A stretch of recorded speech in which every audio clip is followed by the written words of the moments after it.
Welcome to Novara Live. I'm Michael Walker. I will be joined later on this Friday night edition of the show by Aaron Bastani, and we have some great stories to discuss. Protester Marieha Hussein cleared. If you don't know already, this was a ridiculous case. It was for holding up a sign of Rishi Sunak and Suella Braverman as coconuts. It should never have gone to trial, but thankfully she has been cleared. 8 months pregnant. She has been sitting through this trial in Westminster Magistrates Court. We'll also discuss Keir Starmer, who has been tanking in the polls. Obviously, this is amidst the winter fuel payment row. I think also a broader issue maybe of just them having really bad vibes, just giving out bad energy. I think people want something more positive to hear. I'll be discussing that with Aaron. Do stay tuned for all of that. First, though, I've got an interview with Anatol Lieven on whether lifting a ban on long-range missiles from Ukraine shot into Russia could provoke a wider war between NATO and Russia, or if this is just the sort of freedom that Ukraine need to try and turn the defense of their country around. Keir Starmer is in Washington, D.C. today for diplomatic talks with Joe Biden. And top of their list of topics to discuss is the war on Ukraine, and specifically whether Ukraine should be allowed to use British-made missiles to fire into Russian territory. Earlier this week, it was reported that the US and UK were set to lift their ban on firing Storm Shadow missiles into Russia. Storm Shadow is an Anglo-French cruise missile with a maximum range of around 250 kilometers. The missiles, worth around $1 million each, are launched from aircraft. They can then fly at speeds close to the speed of sound before dropping down and detonating its high explosive warhead. Now, Storm Shadow missiles have already been used in the Ukraine war against Russia's Black Sea naval headquarters, and they've been very effective there, making the whole of Crimea unsafe for the Russian Navy. But the Ukrainian army has, until now, been banned from firing the missiles inside internationally recognized Russian territory. Kyiv says that this ban puts them at a significant disadvantage as their towns and cities are being hit by missiles fired from deep inside Russia. ITV News spoke to Volodymyr Zelensky in Kyiv this week.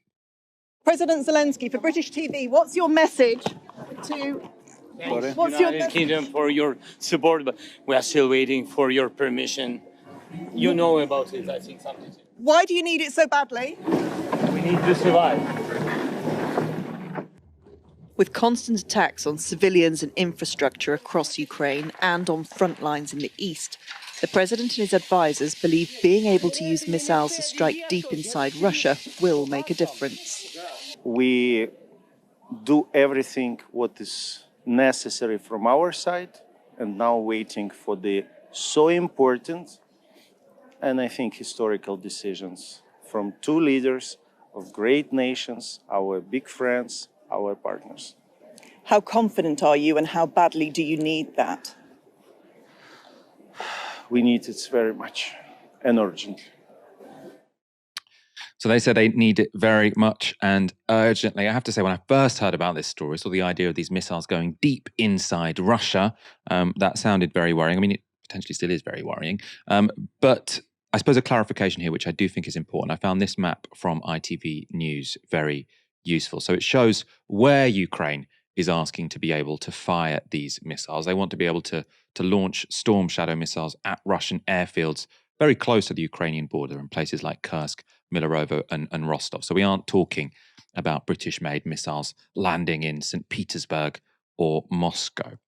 Nonetheless, Vladimir Putin has said he would consider the expanded use of these missiles to be a significant escalation, and he delivered this warning to the West on Thursday. If this decision is taken, it will mean nothing less than the direct involvement of NATO countries, the United States and European countries in the war in Ukraine. This will be their direct participation, and this, of course, will significantly change the very essence, the very nature of the conflict. This will mean that NATO countries, the US and European countries are at war with Russia. And if this is so, meaning the essence of the conflict changed, we will take the respective decisions corresponding to the threats we are facing. We are yet to hear a direct response from Western leaders to that threat from Vladimir Putin. But earlier this week, US Secretary of State Antony Blinken explained to Sky News what Washington was weighing up when making their decision. It's not simply saying, oh, should they have this weapon system or that weapon system? There are a lot of things that go into it. Do they know how to use it? And some of these sophisticated systems take training, and that's one of the other things we've done. Can they maintain it? Because if you give them something that falls apart in 7 days because it can't be maintained, that doesn't do a lot of good. And then, is it part of a coherent strategy to achieve a very clear objective? All of those things have to go into these decisions, but what I can tell you is we've adapted and adjusted every step along the way. We'll continue to do that. So not ruling out at this stage? We never rule out, but when we rule in, we want to make sure it's done in such a way that it can advance what the Ukrainians are trying to achieve. That was Antony Blinken speaking earlier this week. He'll be in meetings with Joe Biden and Keir Starmer and David Lammy this evening to potentially make that decision. It's unclear whether we will hear an announcement immediately after, but they'll definitely be talking about whether to approve the use of these long-range missiles into Russia. Earlier today, I spoke to Anatol Lieven, director of the Eurasia program at the Quincy Institute for Responsible Statescraft. And I began by asking him how significant for Ukraine lifting the ban on using Storm Shadow missiles inside Russia would be. They'd be pretty significant, I think. I mean, I don't think that they would transform the war. They certainly would not help Ukraine to drive Russia out of significant amounts of the territory it's taken. But they could help slow down the Russian advance by damaging the airfields and the supply centers from which Russia has been launching its air campaign against Ukraine. Do you buy the line from Zelensky? He's saying the West is forcing Ukraine to fight with one hand behind their back because the Russians are firing missiles on Ukrainian territory from these airfields within Russia, but the Ukrainians are unable to attack those airfields themselves. Do you think he's sort of putting forward a powerful logic there? One also has to remember that Russia, in a way, has been fighting with one hand tied behind its back. I mean, the difference is that Russia has tied its own hand, or the Putin administration has, because you have to remember that Russia so far has mobilized only a fraction of its available manpower and the economy has been reshaped for war, but it certainly hasn't been completely mobilized for war. Now, this is what hardliners in Russia are saying. We must go all in. We must treat this, like the Second World War. Well, in that case, given Russia's huge advantage in manpower and economic resources over Ukraine, Ukraine would rapidly be faced with outright defeat, or the West would have to intervene directly with NATO troops to stop Russia, which, of course, would lead to direct war, and which almost every Western government, the Biden administration, has ruled out. So the point is that, yes, we could do more for Ukraine, and Russia could do more against Ukraine and, of course, against us. Would the argument be that the reason Putin isn't sort of doing a full mobilization isn't because he doesn't want to create an escalation sort of between himself or between Russia and the West, but just because that would be politically difficult for him, right? So if what the Ukrainians want to do is raise their bargaining power, let's say, in any forthcoming negotiation, then sort of putting him in a position where he either has to accept full mobilization, which would be politically damaging, or give up some territory within Ukraine potentially, or at least sort of struggle to advance, they'd say that would be a good thing, right? That would be sort of increasing Ukraine's positioning in a future negotiation, as opposed to necessarily leading to some kind of escalation. That is an argument. And you're quite right, of course, that is why Putin and his administration have refrained from full mobilization. But on the other hand, I mean, if you look at Russian opinion polls, while a large majority of Russians would like peace now, an almost identical majority of Russians are against handing back any of the territory that Russia has occupied in the 4 provinces which it says it's annexed. Now, I mean, the thing is that, I mean, an increased Ukrainian threat to Russia could make sense if it were combined with a serious negotiating strategy that could form the basis of some compromise with Russia. But so far, the Ukrainian line has simply been that as a precondition of talks, Russia must withdraw from all the Ukrainian territory it's taken, including Crimea, and that an eventual peace settlement must include war crimes trials for Russian leaders. Well, that's not a negotiating position. That is a demand for complete Russian surrender, which the Ukrainians cannot achieve unless NATO goes to war on their behalf. And Starmer's latest statement that Russia could end the war tomorrow makes no sense unless that's what he assumes as well. Because if Russia simply declared a ceasefire along present lines, well, the Ukrainian position is that Ukraine would go on fighting to drive the Russians out. I mean, this isn't really what the West is aiming at anymore. You know, serious military analysts no longer think that Ukraine can actually, win a complete victory.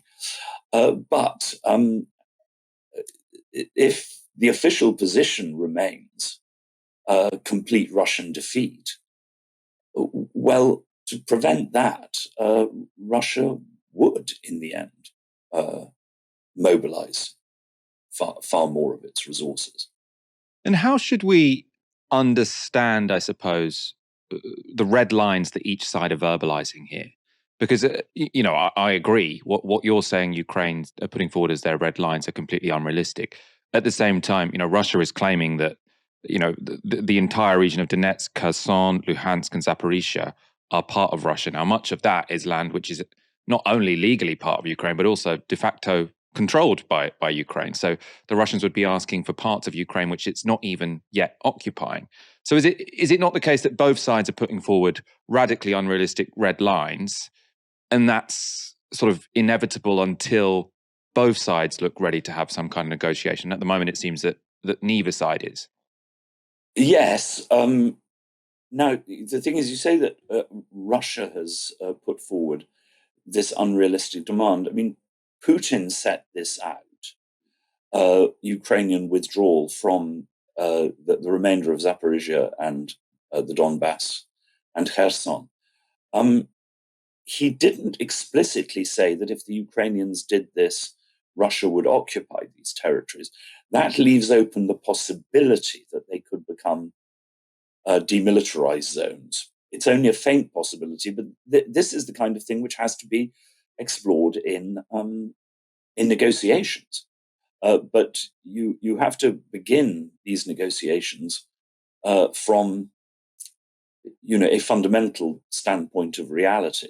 And that reality is, by the way, that Russia will not conquer the whole of Ukraine. It's impossible. It won't subjugate the whole of Ukraine. The Ukrainian people are far too nationalistic now and opposed to Russia. But equally, Ukraine will not reconquer any significant portion, in my view, of the territories that Russia has taken. Well, if you start from those two positions, then this is the kind of thing which negotiations have to discuss. Let's talk about where we are in terms of the war on the ground, and we'll do something we've done many times throughout this war, which is to bring up a map. This is sort of the current state of play as of, I suppose, about a week ago, and you can see here the really big development about a month ago was Ukraine's occupation of a small part of Russian territory in the Kursk region. That's shown in blue on this map. And that incursion began on the 6th of August. Ukraine still holding, a part of that territory. At the same time, the Russians are making advances in the east of Ukraine, or at least trying to make advances in the east of Ukraine. There seems to be a pretty bloody battle for control of the town of Pokrovsk. Can you talk us through sort of the state of play? How should we understand the front lines in the war over Ukraine at the moment? The Russians are making incremental progress, certainly more important than what Ukraine achieved in Kursk. If they can take the town of Pokrovsk, which is an extremely important Ukrainian center, they would then be well on the way to capturing the whole of the Donbass, which of course is a key Russian objective in the war. The deeper question, though, is, and clearly this is something which is now really worrying Western military analysts, is if at some point this shifts from a First World War type situation in which one side or the other edges forward, but very slowly with enormous casualties, to an actual Ukrainian collapse. Because, as a number of people have pointed out, in the First World War, you had a stalemate lasting years, but then every single country eventually collapsed in one way or another, except Britain, well, and obviously America, due to above all, the superior numbers and economy of the other side. And that is a real risk for Ukraine, given the imbalance of forces and resources on both sides. And clearly, these latest moves by the West are intended to help ward that off. Whether they will succeed or not, one can't say. But the problem is that they are not accompanied as yet by any serious attempt at talks, which inevitably means that if storm shadows and ATACMS are launched deep into Russia, there will be some form of Russian retaliation, which could then lead to very dangerous escalation. Because obviously, if Russia, in some way, if only indirectly, attacks the West in response, it's going to be very hard, especially during the US election campaign, for the US and not to hit back. And of course, Britain is right in the middle of this, because if Russia hits America in some way directly, it is risking catastrophe. If Russia hits Britain, which it regards as partly responsible for its problems, since Britain has so often taken the lead in support for Ukraine, I would be, shall we say, a trifle skeptical about how many risks the United States will run on Britain's behalf, given previous experience. What are you talking about when you talk about Russia striking Britain? Is that literally sort of them sending a ballistic missile over to mainland Britain, or are you talking about them sort of, I suppose, taking on some kind of proxy somewhere, or sort of British-controlled infrastructure, sort of somewhere much closer to Russia? What could that look like? The idea of a nuclear escalation, I mean, that would be the end of a cycle of escalation, not the beginning. I mean, Putin is not suicidal. No, but you could certainly look at very serious acts of sabotage. So far, Russia has been carrying out some acts of sabotage in Europe, but on a very minor scale. I would read them as warning shots, basically saying that this is what we could do if you really attack us. But yes, attacks on British infrastructure, and although this would also obviously hit the Americans, giving real support, both missiles and satellite intelligence, to the Houthis, but with a particular focus on British shipping.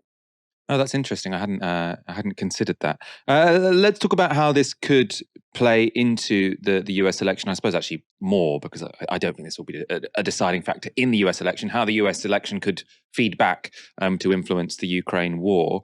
How much is at stake in terms of whether it's Harris or Trump who win in November? There's no doubt that Trump would make some effort at a peace settlement, because he has, said that again and again. And it would, of course, be a major diplomatic triumph for him if he could achieve that.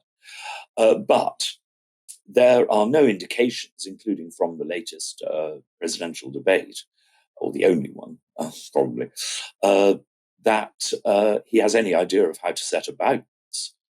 And also, of course, he would face colossal resistance from the US foreign and security establishment and from much of the US Congress. As for Harris, I think we have to expect that she will continue Biden administration policy, although, if the war continues, then at some stage she too may begin to make serious efforts for peace, if only because, if the war goes on for another 2 to 3 years, if you look at what's happening politically in France, if you look at what's happening in Germany, if you look at the German announcement that Germany is going to cut its aid to Ukraine by almost 50% now, and by more than 90% in 2027, and if you look at the pressure on budgets across Europe and the political results of that, it's pretty clear that by 3 years down the line, European support for Ukraine will be collapsing. And I find it very unlikely that Harris administration would want to go to the US Congress and say, not merely do we have to go on providing, $65 billion, $61 billion a year to Ukraine indefinitely, but actually we have to double it because the Europeans are no longer stepping up. Well, if you look at the kind of arguments that Trump has been making, about European free riding, I think a US administration would be very unwilling to do that. So it's even if Harris wins, over time, the Ukrainian position is not getting stronger. And of course, on the battlefield, over the next 3 years, God knows what's going to happen. That was Anatole Lieven from the Quincy Institute for Responsible Statescraft, speaking to me earlier today. The question of whether the US and Britain should extend Ukraine's permission to fire missiles within Russian borders is complex, high stakes, and requires nuance. That means one would hope those in a room discussing this are bringing a dose of realism to those discussions taking place in Washington right now. Unfortunately, one Labour minister is giving precisely the opposite impression. These are two very significant powers. When America and the UK work together, then we can be a positive force in the world. And I think you'll see with Keir Starmer, Prime Minister, and with President Biden, you see a president who want to add up to a relationship that can be a positive force in the world. That was Secretary of State for Science, Innovation and Technology, Peter Kyle, speaking to Sky. He won't actually be in that room in Washington, but presumably he's putting forward the position of the Labour government. I'm now joined by Aaron Bastani. Aaron, when America and the UK get together, do they tend to be a positive force in the world? Well, when was the last time that Britain and the United States were a force for the good in the world? I mean, you probably have to go back to 1945, don't you? And the defeat of the Wehrmacht and Adolf Hitler in continental Europe. And of course, you would include in that Joseph Stalin too. I don't imagine Peter Kyle will be singing the praises of Uncle Joe anytime soon. In terms of international affairs since 1945, this is the dynamic, dirty duo of international affairs. I think it's pretty fair to say that if the US and the UK come calling to your country, you're in deep proverbial. That was the case for the Iranians in 1953 with the overthrow of Mohammad Mossadegh. Of course, more recently, it was the case for Iraqis in 2003. But time after time, these two countries have used the cloak, the veneer of the global interests, of democracy, of liberties, for what were naked national interests on their behalf. But actually, more accurately put, it was the narrow interests of the United States, with Britain really the fifth wheel of the car, which is US foreign policy. And Labour love this story because it makes them feel important. And there's an inverse correlation between Britain's actual importance and our real power in the world, because of course everybody sensible knows that economic, technological, political, social, cultural power is shifting towards Asia. Anybody with a brain and a pair of eyes and ears knows that. But as Britain's comparative influence in the world falls, then it becomes even more appealing and alluring to our political class to cling to Washington's coattails because they want to feel important. 100 years ago, Britain was the world's largest empire in the mid 1920s. About a quarter of the planet's surface was the British Empire. So it's in the muscle memory, it's in the genetic memory of the British political class to think of themselves as global big shots. But in reality, we're a medium power in the northwest of Europe. We are, a nuclear power, of course, from the UN Security Council, of course. But the idea that somehow, the UK as a global power on a par with China or the United States is clearly absurd. So this is A, nonsense history, but B, and I think this is more important, this is the comforting, reassuring nonsense that our political class tell themselves to make themselves feel important. In his, I don't think Peter Kyle has a particularly nuanced view of foreign policy. He's very much a sort of Blairite through and through. But if you were sort of to be very specific in what he said they can be a positive force in the world. Not they always are. So presumably, can we not pick out anything since 1945 where the two countries working together might have been a positive force in the world? I'm not an expert on the history of the Balkan War, but I know sort of people say the Kosovo intervention, if you're going to pick a liberal intervention that wasn't a disaster, you could go for that. Sierra Leone, I don't know, were the Americans involved there? I know the Brits were. Is it fair to say it's always a disaster when the UK and the US come knocking on your door? Are there not sort of some positives we can pick out? Well, I don't want to go into Kosovo and the arguments for and against there, because of course one could argue that the recognition of Kosovo as a sovereign state has created a bunch of problems down the line with the Russians. That's not necessarily my view, but it's a view and it's a coherent view.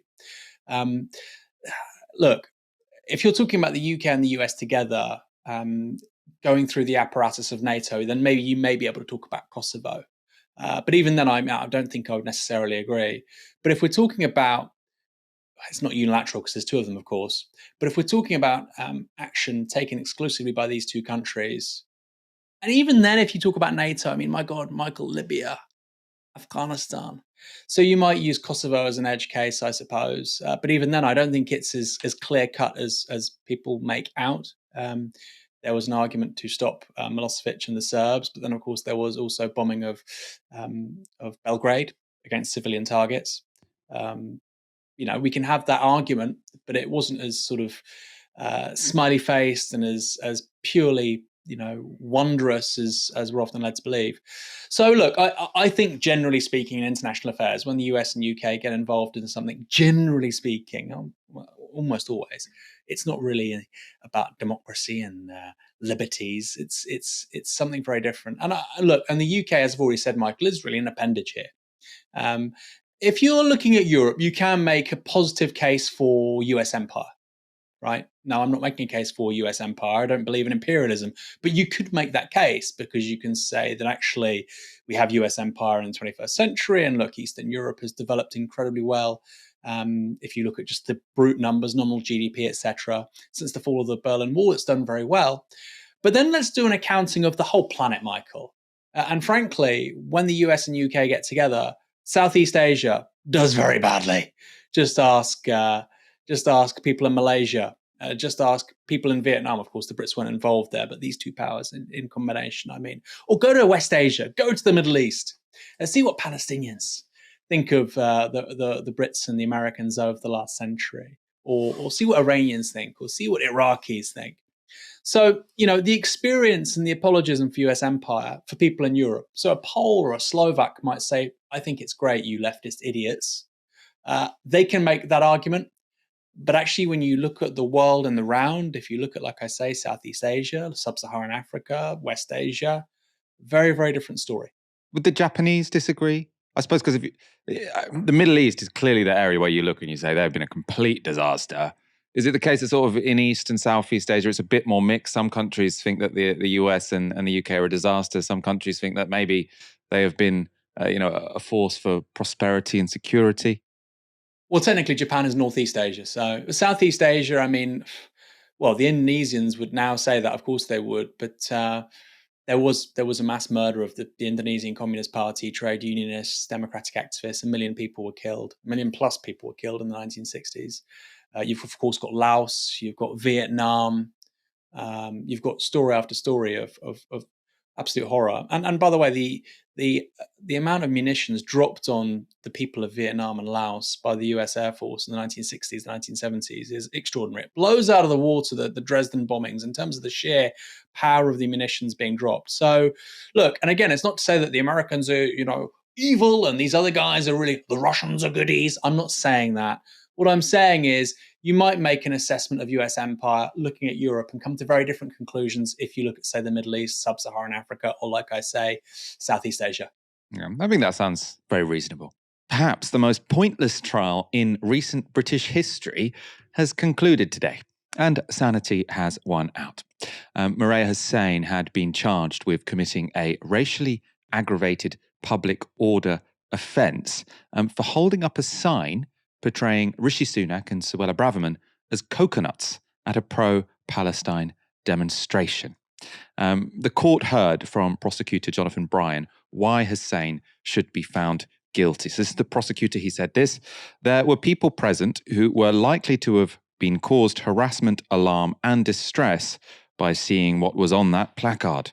Coconut is a well-known racial slur, which is a very clear meaning. You may be brown on the outside, but you're white on the inside. In other words, you're a race traitor. You're less brown or black than you should be. Defending Hussein, Rajiv Menon KC said this: what she is saying is Suella Braverman was promoting in different ways a racist political agenda as evidenced by the Rwanda policy, the racist rhetoric she was using around small boats, and the Prime Minister was either acquiescing to it or being inactive. It was a political criticism of these two particular politicians. So the prosecutor saying it was a sort of racially charged abuse, and the defence saying this was a political criticism. In the end, it was the defence that won the day, with Westminster Magistrates Court today finding Hussein to be not guilty. The verdict will no doubt be a relief to Marieha Hussein, who has sat through the trial all while 8 months pregnant. Aaron, clearly this is the right outcome, but should this have ever got to trial in the first place? No, it obviously shouldn't have gone to trial. It's awful that it's gone to trial. But in a way, and I don't mean this obviously for the person that's been on the receiving end, it's horrific. It's a traumatic thing. But I think it has exposed the idiocy of some of the sort of hate language laws in this country, personally. I think it has exposed that. And I think that's a useful thing to expose. Do I think it's therefore worthwhile that it's happened? No. Being 8-9 months pregnant is incredibly hard. I've obviously not been pregnant. My wife was pregnant,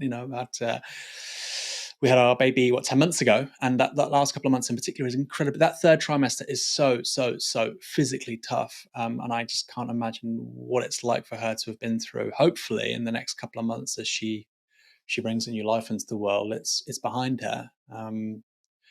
But yeah, just utterly outlandish. And I look, I've always said we need a constitutional right to free speech in this country. I think some of the laws around quote unquote hate speech don't quite add up.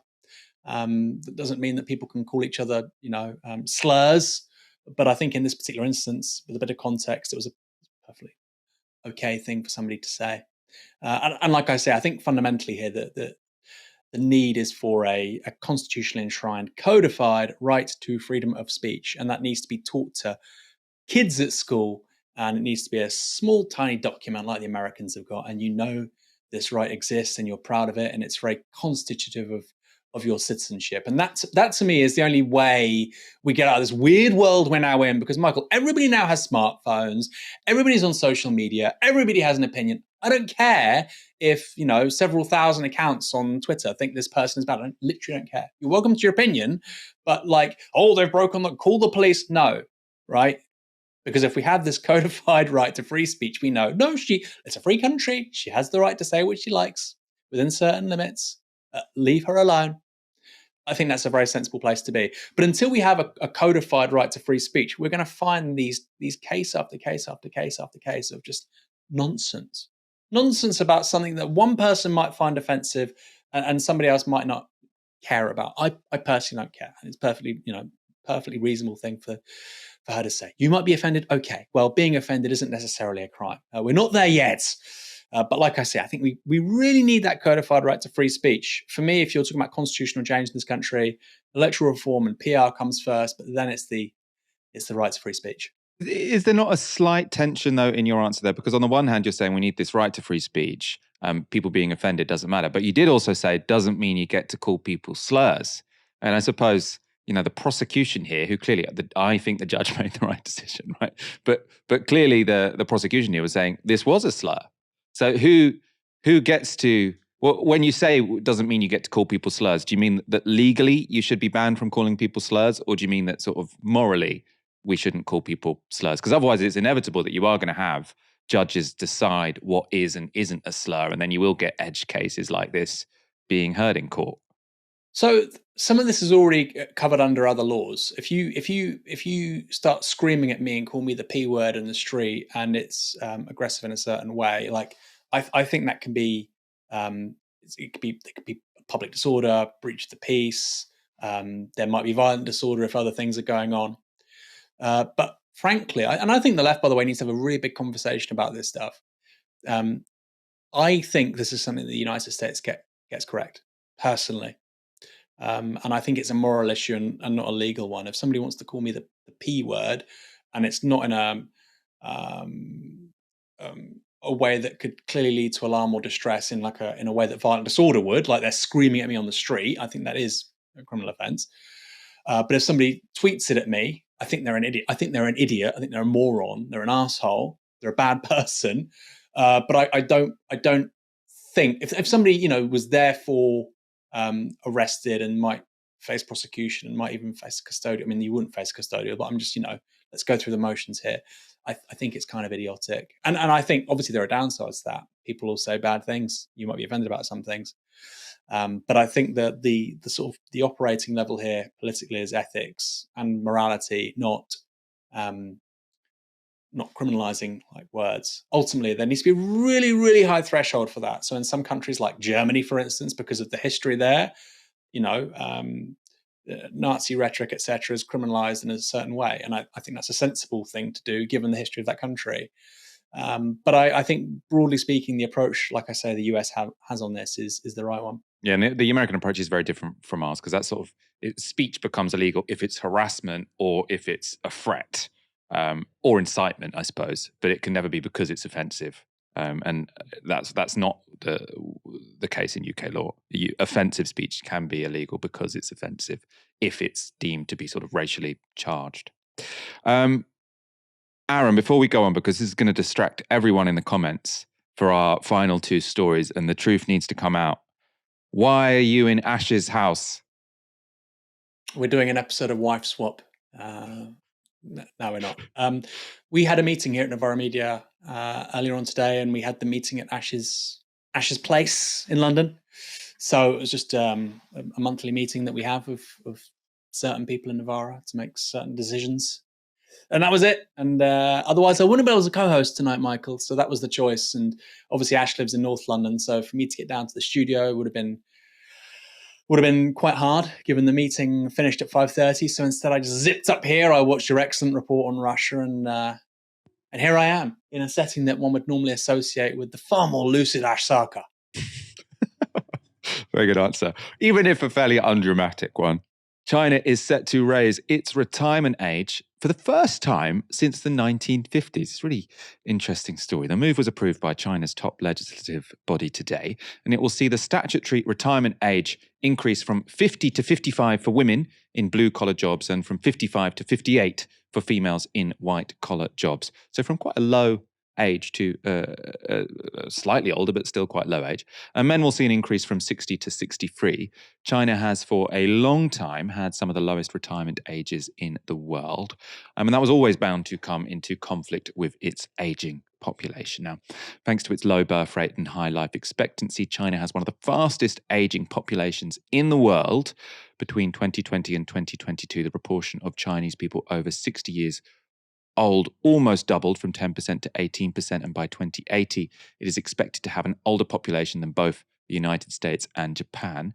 In 2023, China's population declined for a second consecutive year as deaths outstripped births by 2 million. I suppose what's so notable here, Aaron, is how low the retirement age was in the first place. I mean, I'm sure there are lots of Chinese people who are like, they're annoyed that it's gone up for 3 years because they, were expecting to retire at, I suppose for blue collar employment for women at 50, if you're working in a factory, I can see where you're coming from. But for white collar going from 55 to 58, men going from 60 to 63, that is much lower than we have in the UK. And I think China has a higher life expectancy than we do. So presumably this was inevitable. I know you're writing a book on Aaron. You're not writing a book on Aaron. Aaron, you're writing a book on aging. Not yet. So I'm expecting it. Your memoirs are still in the pipeline, but your book on aging is more forthcoming. What's your take on this? Can you imagine my memoir, Michael? Today I was cancelled. I walked my dog. I was cancelled, and then the next day I was cancelled, and the next day I tried to write some of my book, but then Michael Walker made insinuations about why I'm in a colleague's house. I think it'd be rather boring, wouldn't it? In terms of China, look, this is really interesting. And the reason why the retirement age is so low is actually because until quite recently, the people died at a relatively young age in China. Median life expectancy in China, Michael, it's actually a little bit younger. It's a bit lower than it is in the UK. In the UK, median life expectancy is about 80. In China, it's 78. China does have a superior life expectancy to the United States, which is a big deal. That shift happened a few years ago. So if you look at changes in life expectancy in China recently, I think in the mid-1990s, it's basically improved by about a decade. So in 1994, more or less, life expectancy in China was 68.5, 69. And in that context, retiring in your mid-50s kind of makes sense, right? But what's interesting is, Michael, the UK's pension age has obviously gone up and up and up and up. Now it's 66 for both genders. It's soon going to be 67. And yet life expectancy in this country has stagnated. It has not moved. Meanwhile, like I say, China's life expectancy has improved by 10 years since 1994. I think it's improved by 12 years in the last 40 years, which is just extraordinary. And like you say, they've basically kept the sort of retirement age from when they were a very low income country. And of course, they're not now. They're a medium income country with actually a really impressive average life expectancy. The problem for China is, as you've already said, their working age population is shrinking. The population as a whole is shrinking, but also the working age population is shrinking. And this is what frustrates me when people say, oh, China's in trouble. They only got 5% economic growth this year. Well, 5% economic growth when your working age population is shrinking is very impressive. Britain's population and its working age population is expanding, and we've barely had any growth for the best part of 16 years, which is why productivity in the UK has basically stayed the same, because of course productivity is output per person per hour worked. So hugely impressive that China can record 5% growth whilst having a shrinking working age population. But of course, it creates problems with regards to pension liabilities. If you have more and more people of pensionable age, retirees, you have a smaller working age population over time, this is only going to become more pronounced. So one solution, of course, is to increase the retirement age. It was already very low. So there's less sort of political overhead than in, say, France or the UK or in Russia. This was the one protest, by the way, that Putin had to bow to, was pension reform. And China's in a bit of a different space there. But also, of course, you might say that China might need to bump up its fertility rate. China has an incredibly low fertility rate for a middle-income country. And of course, that's a hangover of the one-child policy. I have to say that may turn out to be one of the most stupid policy interventions by any government anywhere ever. We'll see. But if there is something which is stopping China from being the global hegemon of the 21st century, if there's a single thing which is stopping that or will stop it, It's going to be demographics. The argument, though, isn't it? So in terms of the one-child, I mean, I agree with you on everything else, but the argument with the one-child policy is, yes, it was clearly a stupid policy, but China's birth rates have kind of just fallen in line with all of their neighbours anyway. So maybe it wasn't the most, maybe the policy wasn't as consequential as it might seem, which is clearly not a defence of the policy. It was lots of human rights abuses that came along with it, and it was for no point whatsoever. But there's a broader issue here, isn't there, Aaron? I mean, Japan, the Koreas, both having the same problem. Yeah, Korea is far worse. Korea is really bad. I think it's about 0.8, whereas China is still about 1.5, 1.6. So yeah, it's particularly bad there. And what's interesting is that these Confucian countries, generally speaking, have a problem with their fertility rates. They just collapse really quickly. Now, of course, fertility rates in Southern Europe, across Europe actually, have fallen, but they've fallen very slowly. And that's a really different proposition to just free fall that you see in Asia. You're right to say that there was clearly a direction of travel with regards to China, which precedes the one-child policy. But two things: it really accelerates it, and secondly, you start to get a real asymmetry between male and female births. And of course, that creates problems down the line because you have a society with more men than women, and people can't find partners, etc. This is a genuine problem, which is an outgrowth of the one-child policy. You have overstated the birth rate is much lower than you thought, Aaron. 1.16 in China at the moment, so it's incredibly low, still higher than Korea, as you say. If you want to know more about this topic, I loved Aaron Bastani's conversation with Paul Morland on Downstream. So 1 hour and 50 minutes. I was gripped the whole time. Do check that out. Last week, Keir Starmer told Laura Kuenssberg this. I am absolutely convinced that we will only deliver that change. I'm absolutely determined we will, if we do the difficult things now. I know they're unpopular. I know they're difficult. Of course, they're tough choices. A note there, you said, you know it's unpopular. Are you willing to be unpopular? We're going to have to be unpopular. Popular decisions aren't tough. They're easy.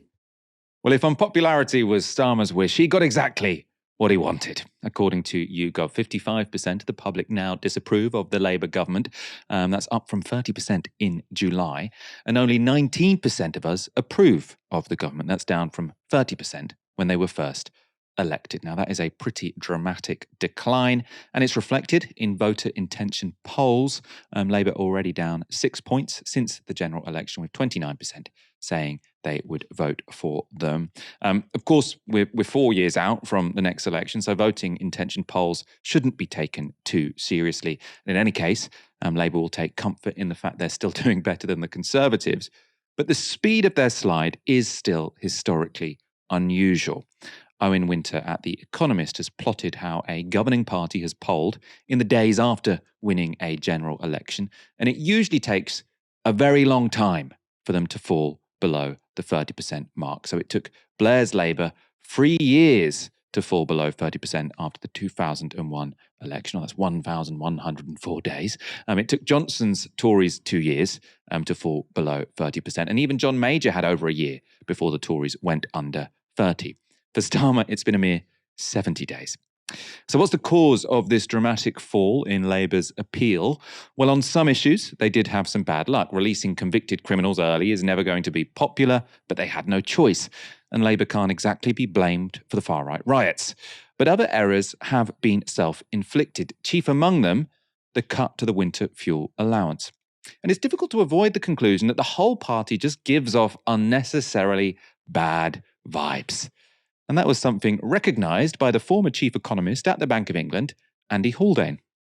I felt the mini fiscal event in July, the black hole event, was unnecessary and probably unhelpful, economically at least. I mean, the politics are above my pay grade, but on the economics, you know, it's one thing to reveal a black hole, if that indeed is what it is, but just leaving that to sit for 3 months, I think was a bad idea. What should they have done then? Well, I think it'd be much better to say nothing until you provide solutions to filling the black hole as well as revealing it. As it was, that's generated fear and foreboding, an uncertainty among consumers, among businesses, among investors in UK PLC, which is unfortunate because just after the election, there was a sense of refresh a sense of renewal, a confidence about the UK, both domestically and internationally. And that just set it back on its heels a bit, which I felt was unnecessary, alongside the partial measures that were taken, which I think have also aroused some concerns about what might come next. That was Andy Haldane, former chief economist at the Bank of England. So a very establishment guy. I mean, he's saying that all of this opening the book, saying we've inherited a terrible economy, everything's a disaster. He's saying that was, they maybe didn't need to do that. Aaron, have Labour overdone it with the bad vibes? They have. They've overcooked it, Michael. They've overcooked it. The souffle has collapsed. I mean, that graphic you showed a moment ago about falling below 30% and how long it took. My goodness. I mean, somebody needs to tell Keir Starmer, Michael, that being unpopular is not the point of being in politics. You need to be popular because we're a democracy. The more popular you are, the better it is, actually. You want to be popular. Look, there's a few different takes on this. They're trying to front load the pain so that there's the sort of the political gain closer to being re-elected. I get it. But you don't get good vibes forever after being elected. You want to make the most of that. You want to make it land. You want to make it stick. And they've not done that. They've been in power 2.5 months. They've basically thrown it away. They've just thrown that away for no particular reason. And I can't quite grasp why. I can't quite grasp why. Is it the fact that they're trying to do 97 Redux a la Blair, except they don't have Alistair Campbell? Because there is no strategic communications going on right now. There is none. During the riots, there was zero. There was no strategic communications. Okay, what's our message to the country? What are the problems we're trying to solve? What's the vision we have for the country? And how does that fit with the short-term policies we're about to outline? Where's the congruence between micro and macro? That's what you're always trying to do with strategic communications. It literally doesn't exist. Whoever's meant to do that either should be fired or they should hire somebody because they don't have somebody doing it. That's the first point. And then secondly, on the winter fuel allowance, a few things, Michael. There's two big variables here which have shifted, which I think they're basically ignoring it. And by the way, Keir Starmer is governing as if he's just won 45% in the polls. Labour had this massive majority. However, if you look at the percentage of the vote that they won, there had never been a majority of one MP. A majority of one had never been gained off a popular vote of 33.5%. That had never happened before. This is the smallest ever share of the vote by a government to have a majority of one, let alone a majority of, 170 plus, 160 plus. That's never happened before. And Starmer is behaving like somebody who won 45% of the vote. And of course, that's where Labour started in the general election campaign, but they went from 45 to 33. But he's still behaving like Mr. 45. Anyway, what's changed is the layer of media and the layer of politics. And I was thinking about this when I saw the winter fuel allowance debate. Farage, next to a pensioner. I think he was a World War II veteran, saying how awful it is that Labour were taking money off this person. This is manna from heaven for reform. And the same for the Green Party. You have these two political parties now outside of the political mainstream really until 2024, frankly, who are they're actors. The Reform Party got 4 million plus. The Greens got almost 2 million. They got 6 million votes plus between them, and they're going to get more than that, by the way, at the next general election. And Starmer and Labour's strategy doesn't seem to be observing that shift. We saw this yesterday. The Greens won a councillor in Hackney. I think it's the first time the Greens have picked up a councillor in a by-election in a ward they didn't already have a councillor. In other words, in London, when Greens have picked up councillors for the first time in an area, it's been in local elections. So the fact this has been in a by-election, I think, is really significant. So at the layer of politics, things have changed. Reform and the Greens are going to take a ton of votes off them in both council and probably national elections going forward. And then there's also the layer of media. And this was really obvious during the race riots. I don't think Keir Starmer's polling and Labour's polling falls this fast without Elon Musk owning Twitter and without GB News. I think that's two variables that Labour are not accounting for. I don't think that they would be doing particularly well in the absence of those things, but I think it's clearly exacerbated the problem. And so all of a sudden, less than 3 months into a new government, or maybe 3 months into a new government, we have Labour on less than 30. Really striking. And of course, they could win a majority in the next general election because Reform are eating into that Tory vote so much. But I wouldn't bet on it. You know, that poll, if you put Reform and the Tories together, blasting past Labour, and who knows, there might be some sort of deal between Reform and the Tories. We'll have some kind of electoral reform. We might bring in PR if you stand aside in XYZ seats. Now, you might think, Aaron, you're being outlandish. Nigel Farage seems to be pretty successful when he puts his mind to it at politics. Brexit was outlandish. Farage winning a Westminster seat was outlandish. They've both happened. So I wouldn't bet against it. I certainly wouldn't bet against it. And those are the kinds of waters now I think the British left needs to be swimming in. The possibility of a hung parliament in the next election, and who forms a government as a result. That's a very real possibility. I would still bet on a Labour majority, and by the way, my goodness, it's 4 or 5 years away. Anything can happen. I'd still bet on a Labour majority of 40, 50, 60. But if you're looking at the percentages here, all of a sudden in this country, we're looking at a 5-6 party system. And with first past the post, that means all kinds of things. What it certainly doesn't mean, however, is a very clear, obvious outcome. Things could get very messy very quickly. Things could get very messy very quickly, which is, potentially unfortunate for the country. Obviously, fabulous for political journalists because it gives us something to talk about. Aaron, thank you so much for joining me tonight. Michael, my pleasure. I'll be back next week from my own front room on the coast in Portsmouth. I hope everybody watching and listening has a wonderful weekend. You always get there. I was going to wish them a wonderful weekend. Anyway, I'll do it as well. I hope you have a good weekend. We'll be back on Monday. You've been watching Novara Media. Good night.